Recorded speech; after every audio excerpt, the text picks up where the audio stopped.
The combination of fame, wealth, and dominating the competition could be considered the capitalist trifecta, and there's no better way for the average American to achieve those dreams than to win a game show. But Ted Slauson wasn't looking for any of those things. He just had a special skill and a deep, all consuming love of The Price is Right. But was he too good at the game? Today, we're talking about gaming the system and the documentary Perfect Bid, The Contestant Who Knew Too Much.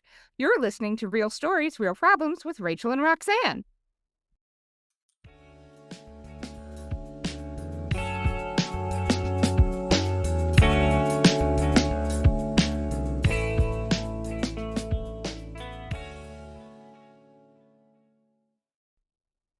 Hi, Rachel. How are you doing today? I'm good. How are you, Roxanne? This is one of my favorite stories, and like I told you over email, it made me discover what became one of my all-time favorite movies, Quiz Show, which Robert Redford directed, and I'm embarrassed that I don't remember the year. I want to say it was between 1990 and 1995. I don't know, but it was just wonderful. And it reminded me a little bit of Rain Man too, but we'll get there. So tell us what was going on when this documentary was made. Take us there. So this documentary was made in 2017, and in 2017, the United Kingdom triggered Article 50 of the Lisbon Treaty, starting the Brexit negotiations. It was also when Montenegro joined NATO as the 29th member. That was also the year that the Grenfell Tower fire in West London claimed the lives of 72 residents, making it the worst residential fire since World War II in the United Kingdom.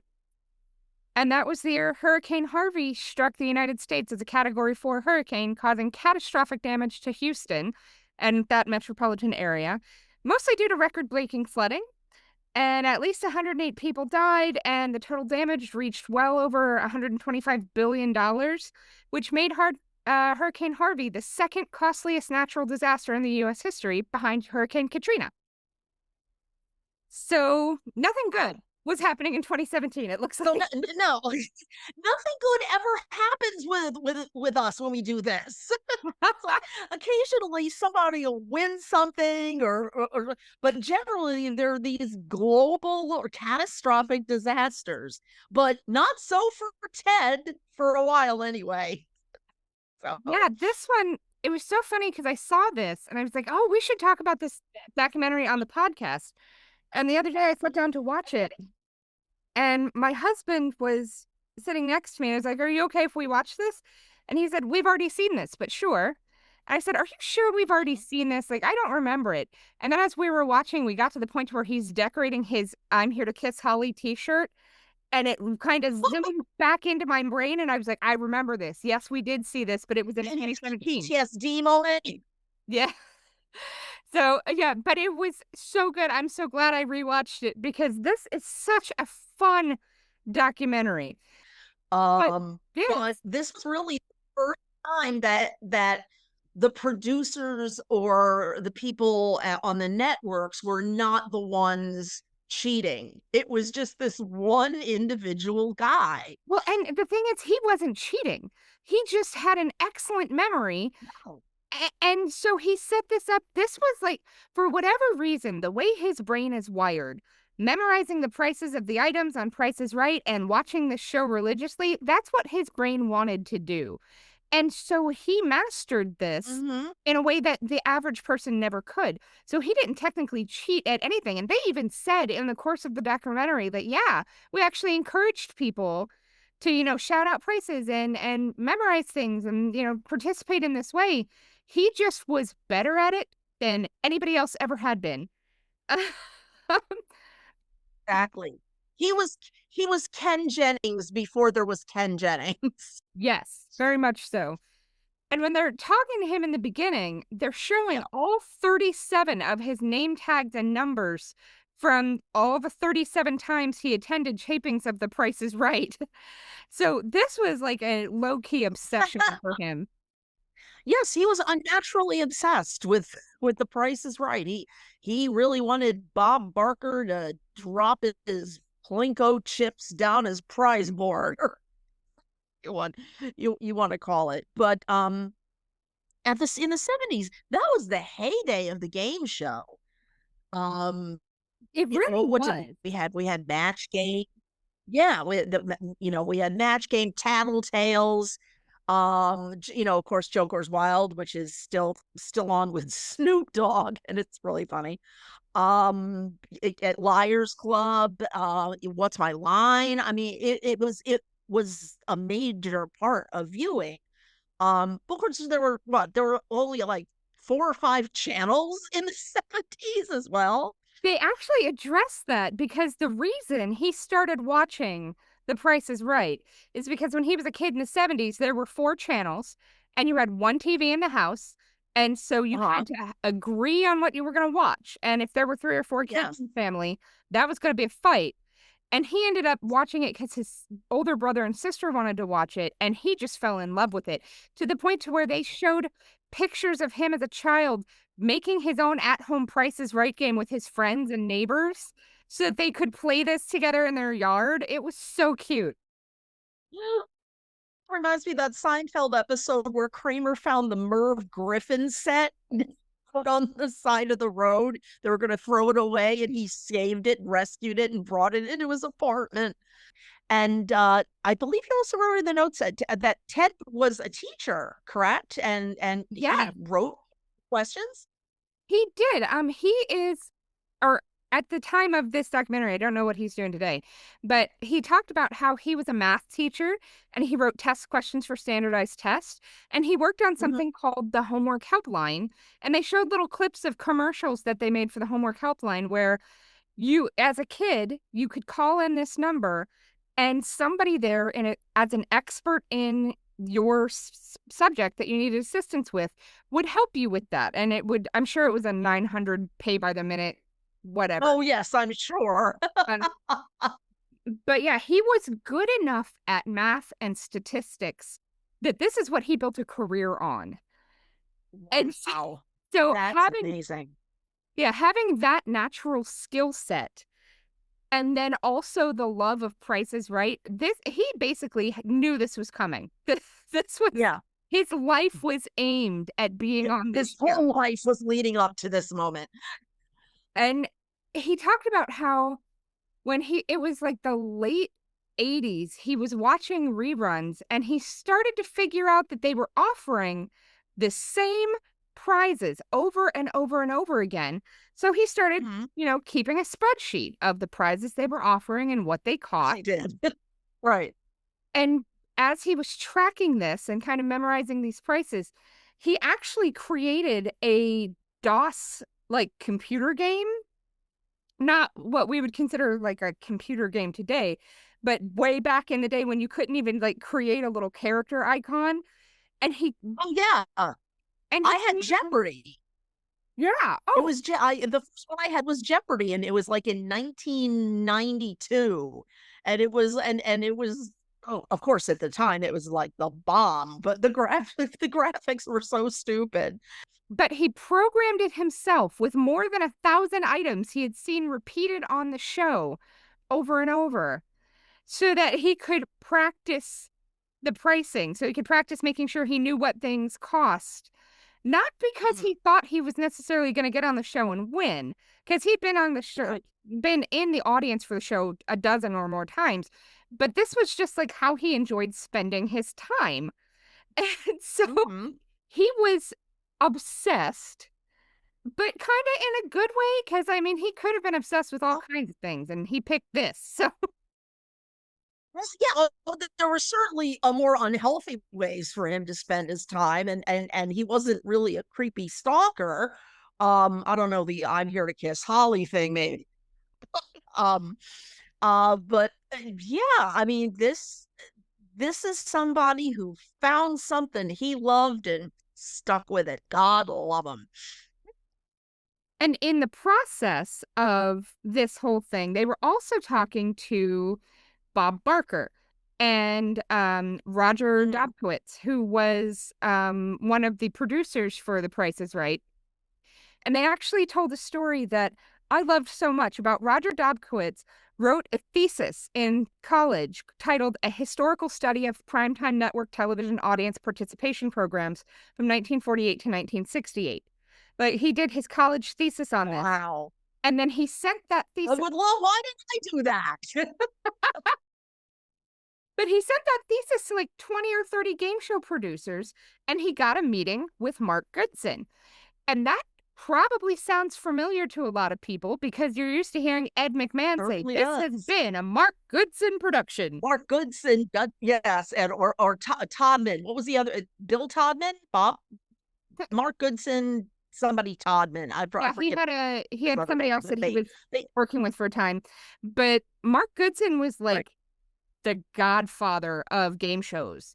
He created right. pretty much everything. If you've watched a game show on TV and enjoyed it before 1995, Mark Goodson either created it or had a hand in the creation of it.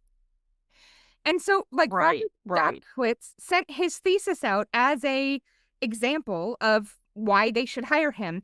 And he got this interview with Mark Goodson, and he drove literally across the country, drove from like California to New York to do a job interview. And he got there and they said,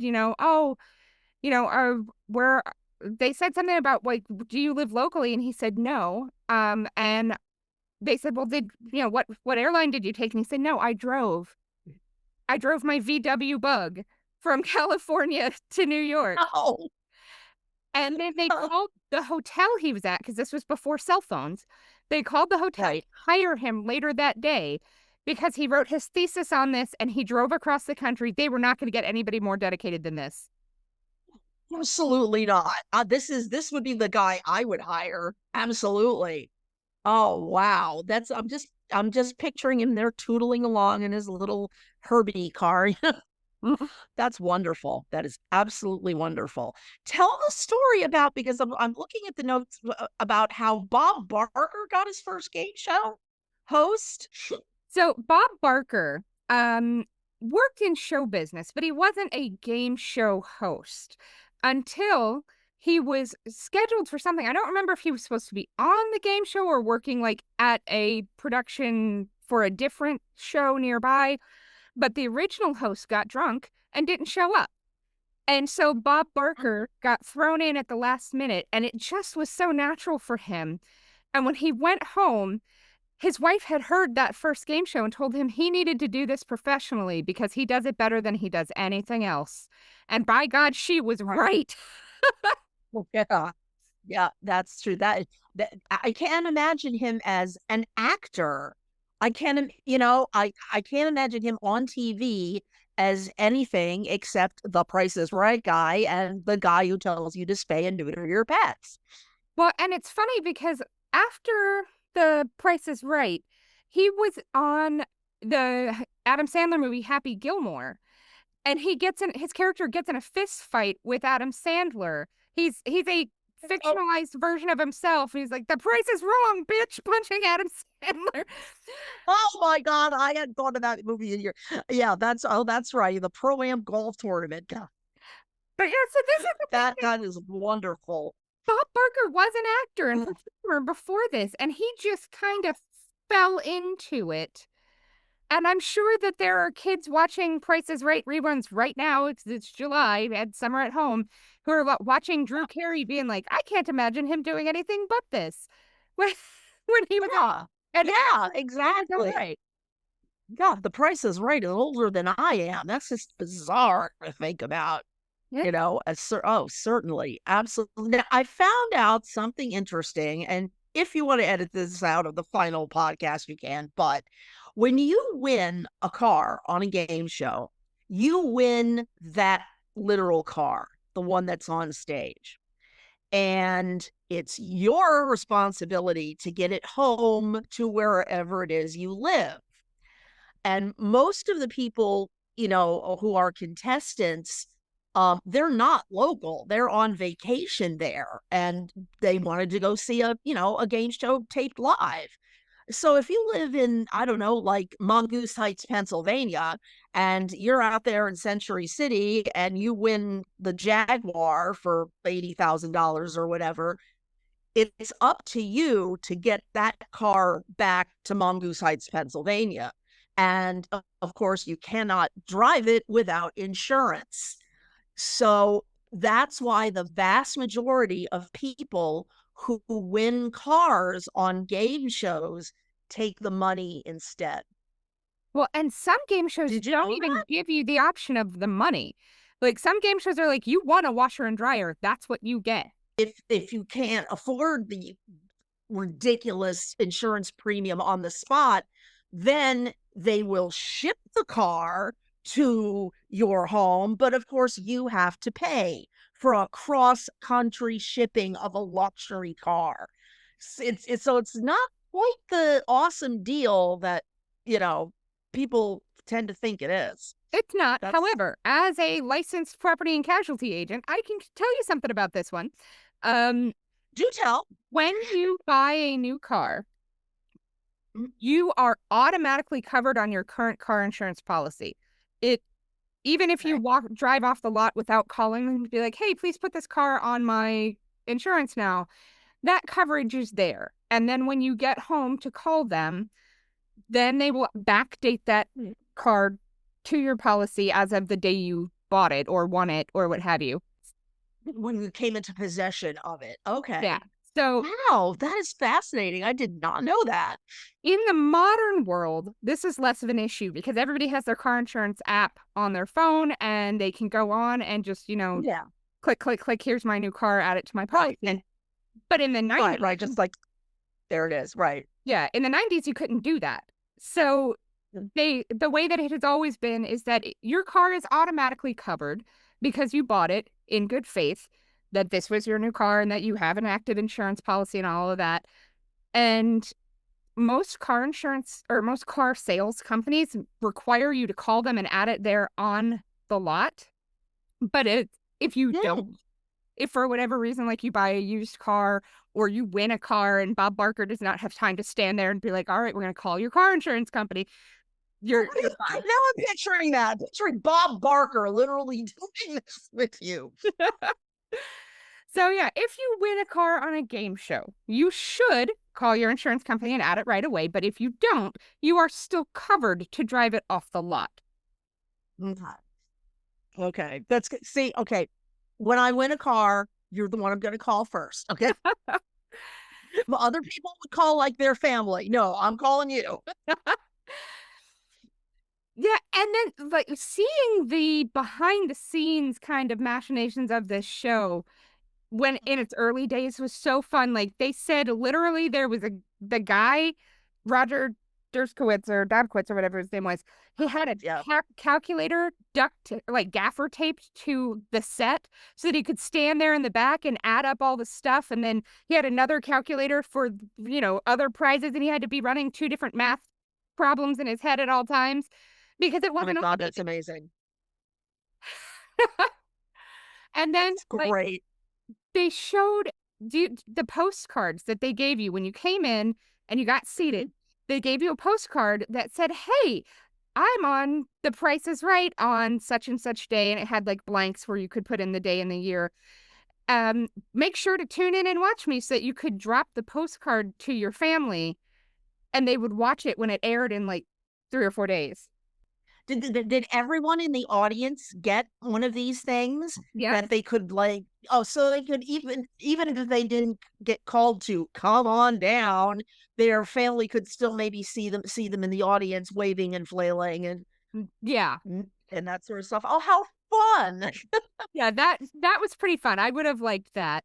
But they showed like the lines of 300 or 400 people waiting to get into this studio audience that were there. They said it like 3 in the morning in not a great neighborhood where Yeah. we couldn't be guaranteed of your 3 a.m. safety. And so,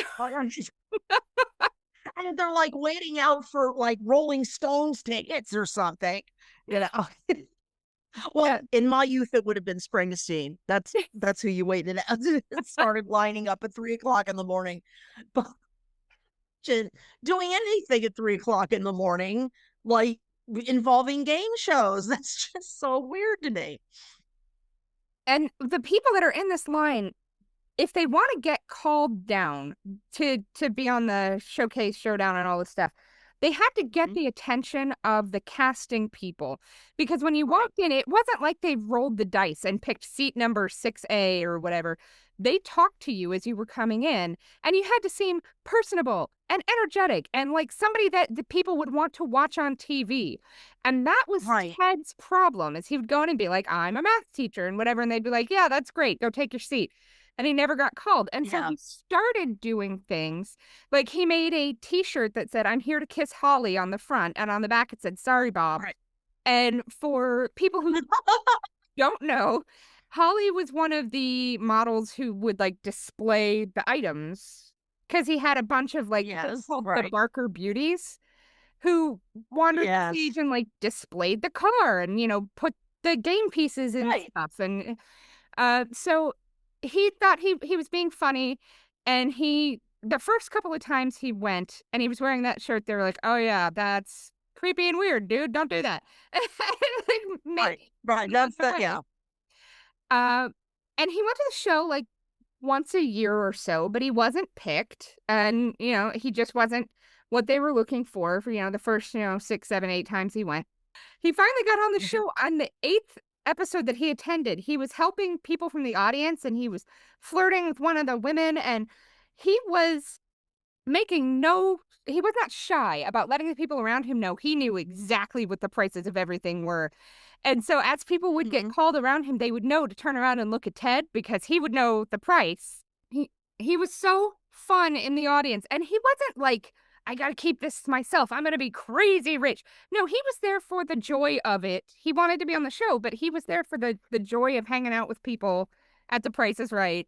Like you said, he wasn't there for the prizes to get to take home the washer dryer or the car. He just wanted to live the dream, man, of just being on his favorite game show ever. Yeah, and he was there so often they started recognizing him at the tapings. Then he'd be like, "Hey, Yes. Ted, how's it going?" Right, right. Hi, Ted. Everybody say hi to Ted. So I'm surprised they didn't give him like an honorary job as like, one of the Barker beauties. That would have been hilarious. That would Yeah. have been hilarious. Um, Yes. Have and him up there's there doing like a whole Vanna White thing. and they showed like a new car that was being put on the display that he got wrong because it had different options. And I was taken aback because Right. this was a brand new car for $7,695 to $8,604 for total Oh my MSRP. God. Well, also gas was like a quarter a gallon too. So yeah. Yeah, Oh for my sure. God. But when he got the price of the car wrong, because he got called up and he gave the price of the car and he was shocked. Bob Barker like jokingly wagged his finger and is like, "We have lots of cards with different packages because we need to fool people like you."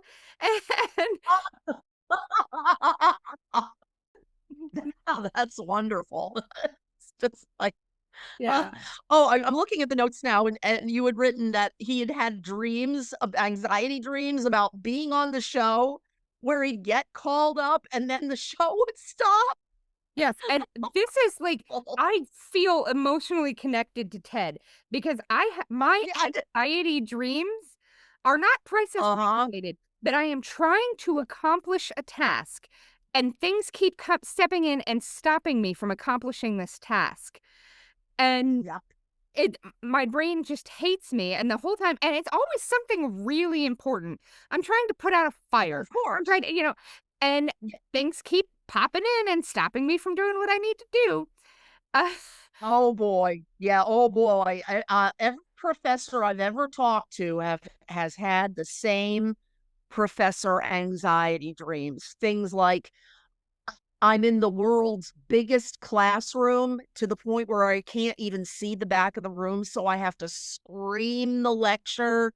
Or I get my syllabus in the beginning of the semester and it's in in a language that I don't know, like in the Cyrillic alphabet or something, or I don't know where my room is, my classroom is, and I'm look at and they're not numbered, 201, 203, whatever. It's like, 6 and then K and then like the symbol for infinity or something. It's awful. And every single teacher or professor I've ever spoken to is like, yep, I've had that one. I've had that one. Have you ever had the one where you can't find your building? Oh yeah, I've had that one too. And so of course Ted's gonna have his anxiety dreams about the most important thing in his world, the Price is Right. Yes. Great. And so he was just, he loved being there. He loved interacting with the people in the audience. He loved interacting with Bob Barker. And he talks about, Bob Barker would always chat with him. And even Bob Barker was interviewed in this, and he said, I always talk with the fans because without them, I would have to work for a living. So I think it's the least I can do. And I think that's a really healthy, pleasant approach. Sure. Oh, absolutely. I mean, performers who love their fans are, that's the reason that they're successful. Whenever I have, when we talked about good times a couple episodes ago, and I mentioned that John Amos lives in the town next to me, and a friend of mine, knows him, and I was like, nice. Please tell me he's nice. Is he nice? It's like, it's nice. You want the people that you admire on television, that you're a fan of, to be, grateful for you. Yeah. And it sounds certainly, Bob interacting with the audience and shaking hands, and, talking to people. That's really cool. That's really cool. Yeah. I do have some sad news for you about John Amos, though. He actually does not live near you anymore because he died in the end of Oh, did he move? 2024. Well, now I'm all depressed about John Amos. Yeah. Yeah, unfortunately, I mean, I didn't even remember that it had happened either, but I did go look it up after our Good Times podcast, I and I was sad because he did pass away. and I didn't get to talk to him. I mean, he was right there. That's my life. He was right there, and I didn't get. Well, Frank Langella used to live less than a mile from my house, and I never even met the man. Oh, Yeah, so Anne Hathaway apparently for years and years lived 10 minutes from me, and I don't know that she does anymore. And in 2020, Leonardo DiCaprio and Bradley Cooper and a bunch of really big celebrities bought houses near me so they would have uh, space to be away from people and be safely distanced. Um, and I just remember thinking, wow, teenage me would have been so impressed with this right now. right? Like they'd be hanging out at the Woolworths back then. Oh my God, that's so funny. But now it's interesting when we were talking about, I used the word cheating earlier, and you said, well, it's not really cheating. And I remember the first time I ever went to Las Vegas, my with my parents. My mom was explaining counting cards. And which brings us to Rain Man. I told you we'd get there. And and that counting cards was illegal. And I couldn't understand how having a natural ability in your head could be illegal. And my mom was explaining, you will get banned from casinos if you count cards. I was like, but how would they know? It's not like they have a calculator. They're doing it in their heads. They can't help but do that.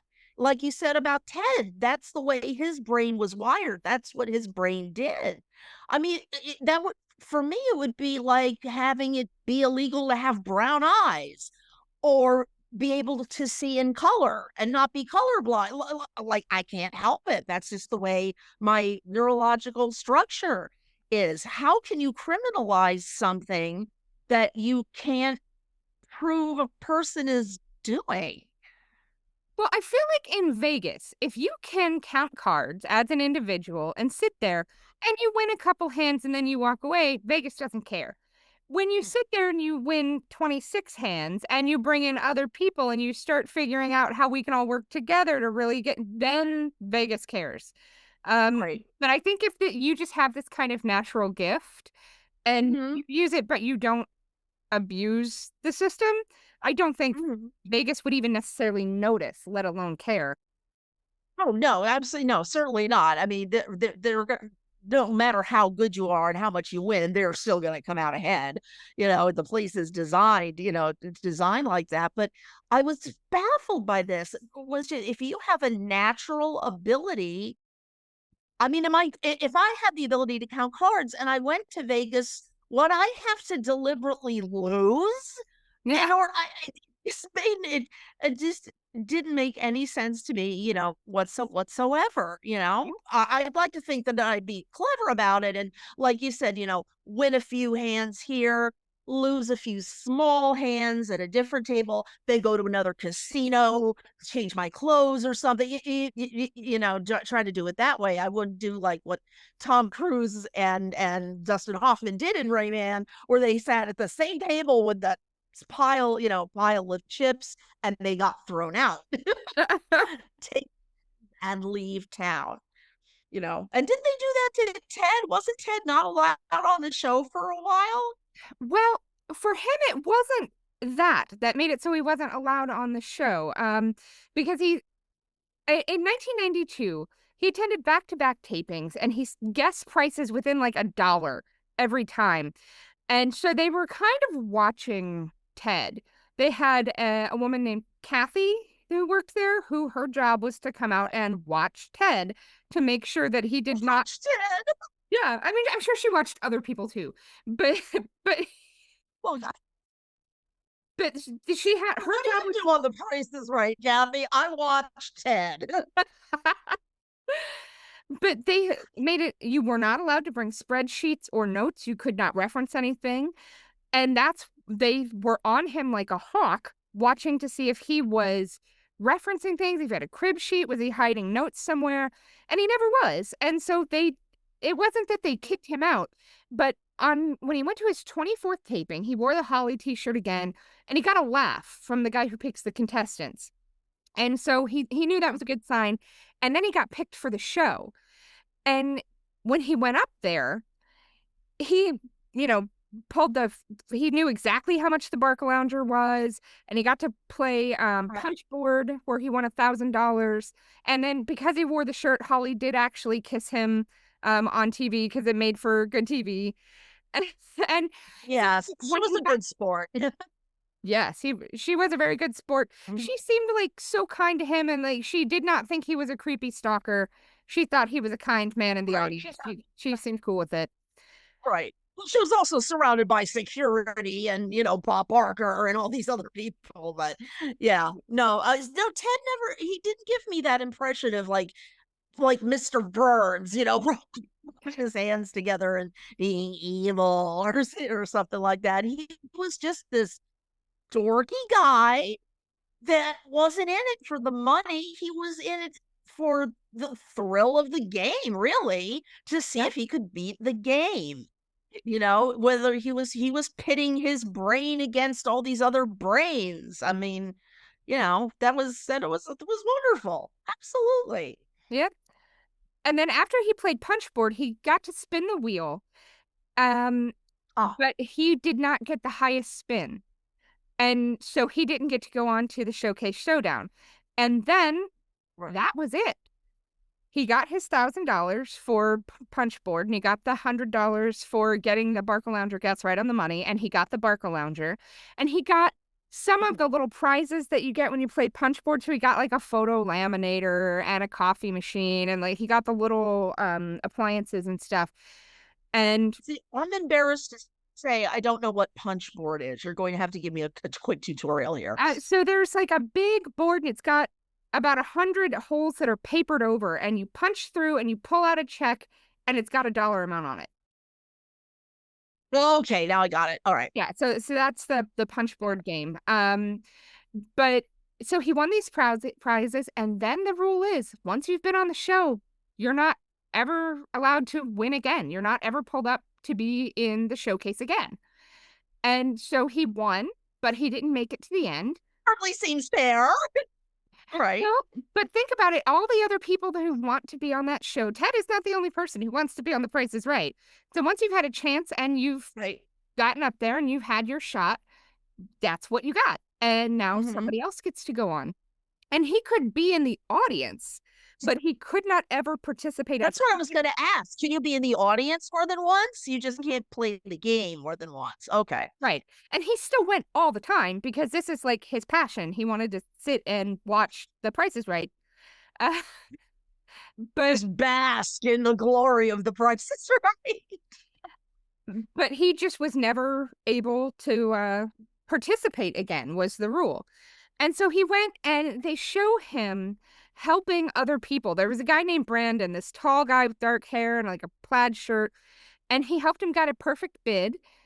And then he helped him, like the guy got on stage and he won a car and he spun the wheel and he got the $1 and the showcase showdown with another car and a computer. And with Ted's help, Brandon won everything. And then when he came to his next taping, the 27th taping, he was seated next to Mark Goodson's secretary. And that was not an accident. That was Kathy. Like she was there, or a friend of Kathy. She whose job it was to watch Ted. Yeah, Oh that's my God. so they have people whose job it is to make sure that nobody in the audience is cheating. And if you are Ted Mhm. and you're there 27 times and people are winning a lot of money because of you, they're going to put somebody next to you to make sure Right. that you are not cheating. And lucky for Ted, he never did. So, Right. Right. Yeah. Oh my God, that's so fun. And I think I read in the notes further down there people thought it was like a conspiracy that there was this whole group of people working together or something like that. oh yeah, it turned into a big deal because Bob Barker announced his retirement in 2006 and Roger Dobkowitz left the show in 2008 and Drew Carey came in and they basically tried to revamp the show. They redid the rules so that Ted could be a contestant again, not specifically for that purpose, but that people who had Right. been contestants could if it had been 10 years since they had won. And so Ted was very excited. He was going to be on the show again. And he went to his 36th taping and he was seated next to a guy named Terry Nice and his wife. And Terry got up there. And with Ted's help and his wife's help, he got literally the perfect bid. He got everything right. And he guessed the entire showcase at the end of it, where you get like the RV and all of the like 6 or 7 prizes. You got a karaoke machine and a bunch of stuff. He guessed it down to the dollar because Ted knew the numbers. And that Right. kid guessing the showcase showdown to a exact dollar amount, it triggered an internal investigation. Drew Carey was very afraid because he had been on this show for just a short while. He'd only been there a couple of weeks when this happened. Right. And he was just like, fuck Oh me, they're gonna God. shut the show down. I'm not gonna have a job anymore. Stop now. And so they're going Oh to my God. But they really thought that the show had been cheated or that there had been some kind of internal tampering. They thought employees who were mad that Bob Barker and Roger Derkowitz were gone were like feeding people stuff from the inside so that they could cheat. They thought this was a huge deal. And Terry, up through the filming of this documentary, he talked to them and he insists Ted did not help him at all, that he did it himself and his wife helped him, Mhm. but it was just him and his wife, and that Ted was not involved in this. And my daughter was watching this with me and she was like, why would he say that? That's so rude. And I said, because if he says Ted was helping him, they could rip away all of those prizes. They could go into this whole internal investigation. They could determine, Litigation. Oh, yeah. And so Terry can't acknowledge Ted in any way. He has to separate right. himself from that. And it's not a I don't like Ted. It's a I don't want to lose the $35,000 worth of prizes I won on the show today. Um, Sure. Exactly. And I'm sure Ted understood, oh yeah. Absolutely. Ted seemed like a really calm, understanding dude. The whole documentary, he was very, well, what are you going to do? And this is a thing that happens and, life just is what it is. He was very, I like this, I enjoy this, but I don't expect anybody owes me anything from this. I'm just enjoying the game. Right. Ted is on my list of have a cup of coffee with people. Yeah. I have like a whole list of people that I just like to sit down and have a cup of coffee with and just talk to them for half an hour or so. And and of course, Hugh Jackman's on the list. Because if I don't mention Hugh Jackman at least once per podcast, like he's out there listening.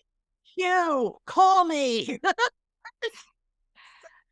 Yeah, Oh, seriously, God. Hugh Jackman, So, we have an email, real stories, real problems at Gmail. You should email us. yeah, exactly. And because it's all audio only, you don't even know what I look like. I could be gorgeous. Oh my God. But yeah, after this whole Uh, situation with Ted and Terry and the perfect bid, they figured out how Ted was doing this finally, and that he just memorized everything because they reused the same prizes over and over again.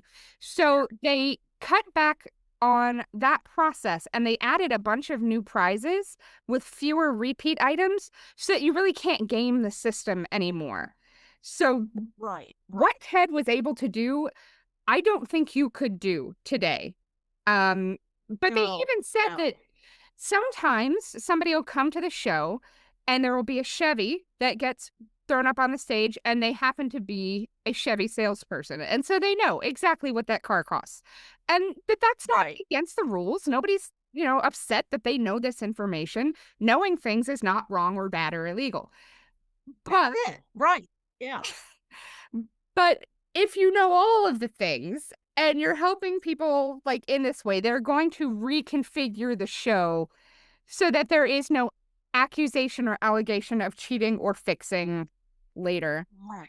Of course. That would be like if I went on Jeopardy and like the categories were early British literature, Jack Kerouac, um, yeah, foods that are bad for you. I'd be like, I run the board, and it would be pure luck, and or if I was on The Price is Right, and the prizes were products that I sell in my store, and that I can calculate the 7% sales tax and everything in my head. I know exactly how much it is. But it's luck of the draw. Not to mention that the prizes, the companies that made those prizes received a hell of a lot of free advertising. I mean, it got the name out, and it let the audience also know that item was affordable to a typical middle class audience. So they could go out and get their George Foreman grill or whatever. So I imagine that the companies liked people like Ted because Ted kept winning and talking about their particular products. Yeah. And it's really just some people are wired for this. And the recurring argument, not really an argument, but the recurring argument that my husband and I have is that he has a brain like Ted, where strategy and game rules and things of this nature, that's how his brain works to the point to where it is difficult to sit down and play a board game with him or something that is not luck based, because if there's any amount of strategy or skill, he is better at it than you. And I don't care who you are, Or that if you sit down and play a game with my husband and there's strategy involved, he's better at it than you. so And he understands game theory. yes, very much so. Yes, because Ed and I, when we went to the Jack Kerouac Festival with our calendars that we were selling, Ed said, "Why don't we make a board game, like get it to help get Jack across the country, like on the road? It would be on the road." And I said, "You have absolutely no idea how complicated game theory is." You can't just okay, roll the dice and move this. You have to know statistics, percentages, and those numbers change depending on how many players there are in that particular game. And I think I scared him by the end of the trip. It's a 6-hour drive. What else were we going to talk about? And and then we just started talking about simple things like shoots and ladders. That's, even like a kids game like Candyland, there's math there. There's trigonometry. There's almost engineering that goes on with something like that. So I can totally see him, your husband, doing. Does he play chess by any chance? He does, and I will not play with him because he just he's too good at the games. And so Yeah. we have this back and forth all the time where he's like, I really am so unhappy in my job. I don't like what I do. And every time I say, why don't you take $250 or $500 and go enroll in the Texas Hold'em tournament at the casino that's an hour from here? You will win all of the money. And then we can talk about, All of the money. would you like to take a pause from work and maybe pursue Yeah. something like this? And every time he's like, Right. no, no, that's scary and I don't want to do that. And my family would judge me because that's not a real job. And I'm like, well, here's the thing. This is what your brain does. If you if you lean Right. into, This is what your brain does, is what you're stuck with. Yeah. yeah, Has he thought about game theory? Have maybe taking some online classes in game theory and developing video games or board games? it's complicated. And I'll go into the whole, Oh, yeah, talk later. Yeah. yeah, we'll get into the whole he's whole of that he's a later. complicated But guy. yeah, so it's like with me, my brain is facts, figures, patterns. Like I have this ability to look at a situation and know things about it that other people don't know, to be able to see where things are going to go and things that are going to happen that other people can't anticipate. My husband hates watching movies or long-term TV shows with me because a character will pop up and I'll be like, "That's the murderer," and he's like, "Could you not?" Because it's 6 minutes in. Oh, you ruin it for everybody. Okay. But I know because I know patterns and I know, like, I have facts about story arcs and things like that, and so when somebody pops up, I'm like, "Oh, I already know where this is going." So far, the only show that I've seen that does not my brain does not do that with is the show Poker Face with Natasha Lyonne. It's fantastic, the writing is perfect, I I highly love her. recommend it. Oh my god, I love her. Uh-huh. But yeah, it's the only show where I'm like, I think this is gonna happen, and then that does not happen. But literally every other show, like he tried to my husband tried to introduce me to Buffy the Vampire Slayer like a decade ago because I didn't really watch it when I was in high school Sure. and it was popular. And he's like, "Oh, this was really good." And a character walked on screen. It was Seth Green, and he was like, "Yeah, my cousin bit me," and I was like, "Oh, he's gonna be a werewolf." Us? Yeah. And my husband was like, The "You're whole thing. not supposed to know that." Yet. Right, exactly. Yes. Oz, where they had to lock him up every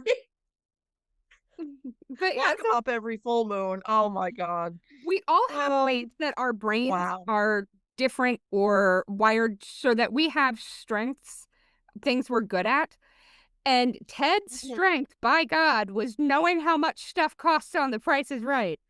Oh, well, I'm sure when he goes to the great Price is Right in the Sky, there'll just be this giant Plinko game or this giant punch board, and Holly will be there to, kiss him and whatnot. But fascinating guy, absolutely fascinating guy.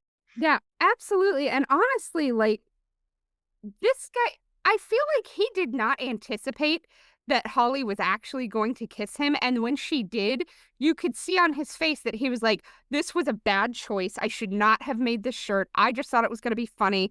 I have kind of tricked this woman or forced this woman to kiss me on TV. That's not what I was going for. You could see in his face that that's not what he was looking for at all. Well, at least the shirt didn't say "I'm here to kiss Bob Barker." I mean, that would have been even weirder. But yeah, that he won Oh, like, prizes for himself in 1992 when he was on, and Ted Neeson, his wife, won all of everything. That was 2008. So for Ted, this has been literally like a lifelong, everything he wants to do is to be in the Price is Right audience. And there is something to be said for having reachable goals and things that make you happy that are not unobtainable. I think they should give him a job there. There's got to be something. There's got to be something technological that he could do, or so he could be an audience greeter or something, or fill in for Drew Carey occasionally. I think that would be just wonderful. He'd be in his glory. Yep. But he after the whole situation with Ted, he was the only person who was actually banned from The Price is Right for any period, and I don't know if he can go back yet or kind of what his situation is. Aw, But is yeah, this like a Megan's Law thing? Is it a lifetime? I imagine A it's like getting lifetime thrown out of a restriction? bar and banned from a bar. When the bartender leaves and somebody new comes in, then you can come back. Yeah, exactly. Oh my God. That's so funny. But yeah, this is Oh, having poor attainable Ted. dreams, knowing your skill set and leaning into what you're good at. Ted Slauson is an example for all of us. Like this is a man we should all look at and be like, maybe we should be a little bit more like Emulate, Ted. right. Well, here's hoping that Ted Slauson Oh is my as God. wonderful as he seems. Um, but yes, let me I'm read sure these. he is. Let me read this outro. So, thanks for listening to Real Stories, All Real right. Problems with your hosts, Rachel and Roxanne. We hope you enjoyed our deep dive into gaming the system and Perfect Bid, the contestant who knew too much. Join us again next week for a glimpse into another financial problem and a documentary all about it. If you enjoyed our show today, please remember to like, subscribe, and leave us a review on your podcast app. Thanks for listening. See you again next week.